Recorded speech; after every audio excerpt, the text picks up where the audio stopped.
Saudara-saudara, hari ini kita akan membahas bagaimana peranan susu induk babi bagi anak. Ya, kita akan sharekan beberapa slide untuk kita pelajari.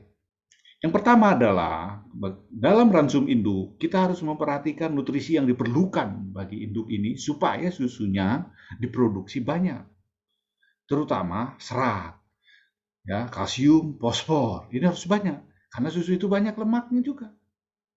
Jadi pemberian lemak, kalsium, fosfor sangat diperlukan pada akhir-akhir keguntingan. Begitu juga fiber supaya produksi susu meningkat, ya.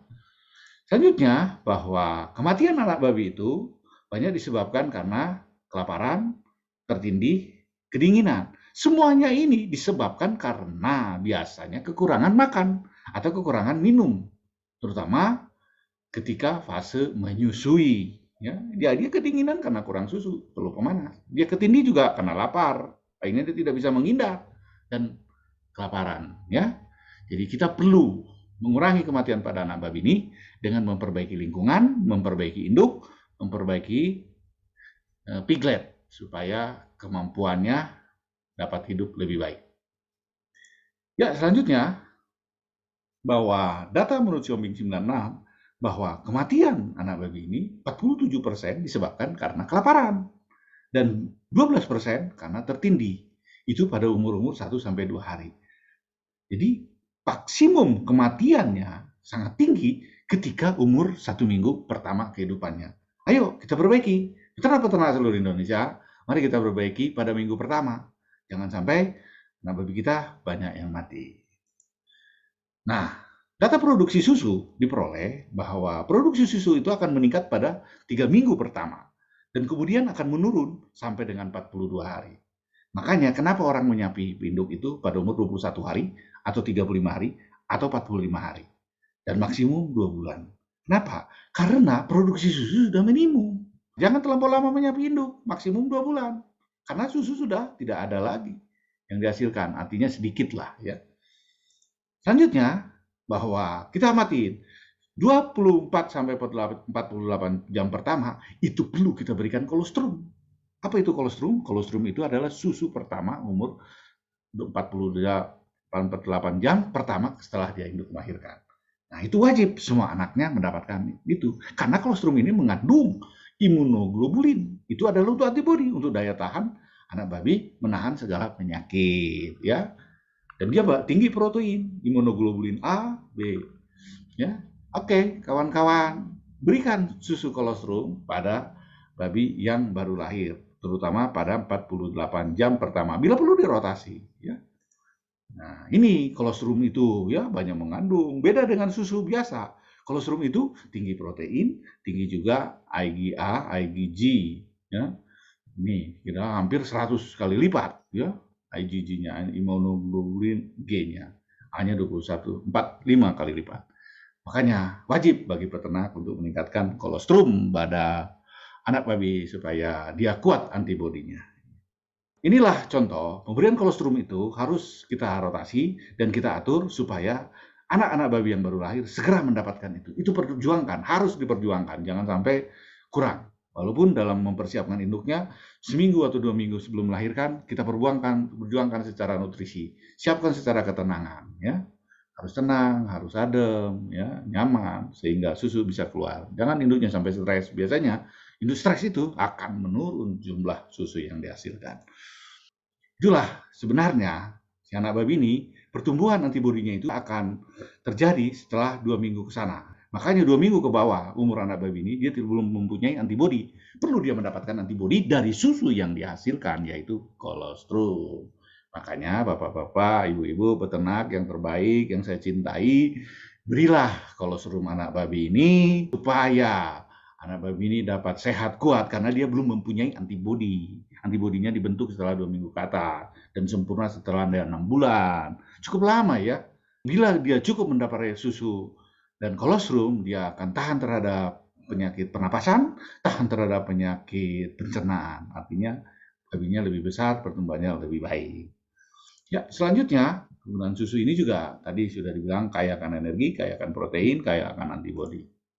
Tadi juga sudah sampaikan bahwa bila babi kekurangan terjadi penyakit koli, penyakit pernapasan. Ayo kita perbaiki kandangnya, perbaiki tempat menyusuinya, biarkan si induk nyaman mungkin supaya dia mendapat kolostrum dan dia akan terhindar dari penyakit pernapasan dan penyakit pencernaan. Bagaimana mengembangkan daya tahan? Ya, anak babi tadi udah diulang-ulang bahwa kita harus meningkatkan konsumsi kolostrum, itu sangat penting. Tingkatkan kualitas kolostrum, ya, kolostrum induk. Perbanyak produksi kolostrum induk dengan memberikan nutrisi yang baik ketika akhir daripada kebuntingan. Nah, bagaimana meningkatkan kualitas kolostrum? Yang pertama adalah induk babi harus divaksin.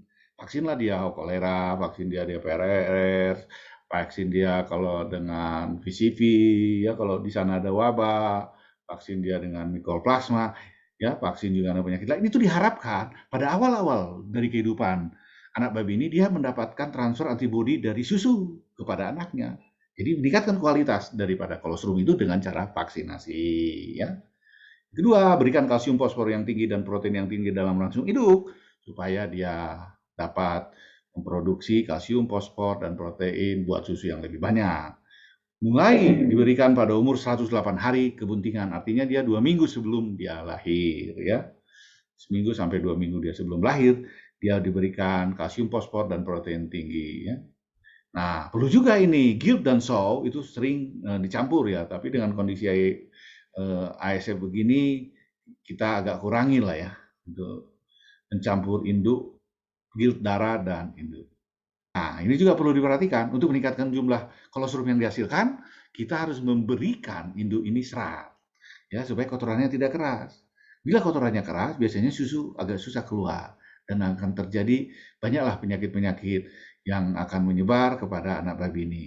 Makanya pemberian serat, contohnya rumput-rumputan, hijau-hijauan, atau fiber apapun itu, dia akan membantu pencernaan babi untuk mendinginkan perutnya, terutama di usus belakang.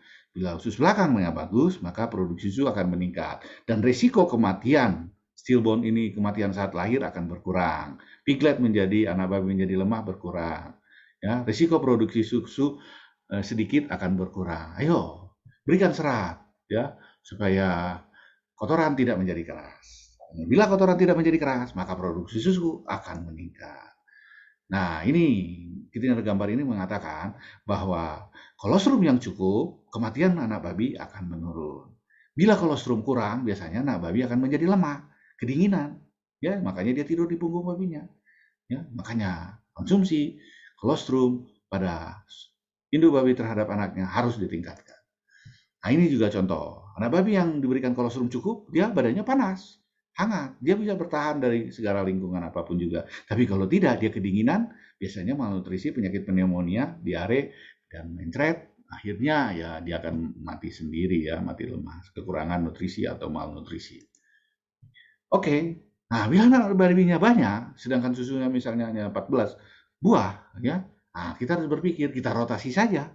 Bagaimana? Yang penting mereka anak-anak babi ini mendapatkan kolostrum, kita rotasi ya, selama 48 jam pertama atau sampai dia selama laktasi. Kalau kita rajin-rajin lah membagi anak babi ini supaya dia mendapatkan kolostrum yang sempurna bagi semua anak-anaknya. Ya, sekian terima kasih bagi ada saudara bagi diskusi di sini ada nomor WA, call dan email. Anda bisa berdiskusi selanjutnya dan kami siap membantu Anda dimanapun Anda berada untuk memajukan dunia peternakan kita. Terima kasih, Tuhan memberkati. Sampai jumpa pada acara yang akan datang.